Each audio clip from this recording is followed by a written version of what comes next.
साथियों, अपने इसी प्रयास को हाल में सरकार ने और विस्तार देने की कोशिश की है।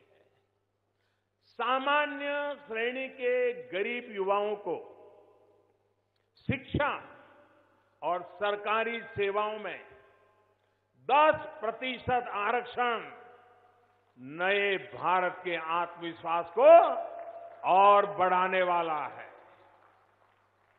ये सिर्फ आरक्षण नहीं है, बल्कि उन युवा आकांक्षाओं को नया आयाम देने की कोशिश है, जिनको गरीबी की वजह से अवसर नहीं मिल पाते थे। भाइयों और बहनों, बाबा साहब आंबेडकर द्वारा रचित संविधान में आरक्षण का प्रावधान किया गया था।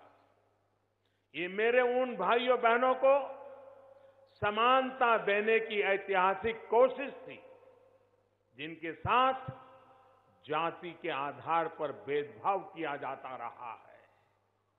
ये व्यवस्था आज भी उतनी ही मजबूत है जितनी पहले थी, और बाबा साहब ने जो अधिकार दिया है वो आगे भी रहने वाला है।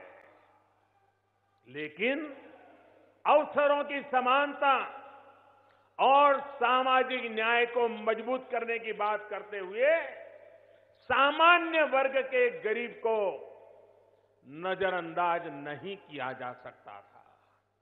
भूतकाल में इसकी कोशिशें भी हुई थी, लेकिन इतिहास पर बहस में उलझने रहने के बजाय हमें आगे के समाधान तलाशना जरूरी था। और इसलिए पहले से जिनको आरक्षण की सुविधा मिल रही थी, उनके हक को छेड़े बिना, छीने बिना भाजपा सरकार द्वारा सामान्य वर्ग को 10% आरक्षण का प्रावधान किया गया। इतना ही नहीं, शिक्षा में 10% वृद्धि भी की जाएगी। भाइयों और बहनों, यानी शिक्षा में जो आज सीटें हैं उसमें 10% की वृद्धि की जाएगी।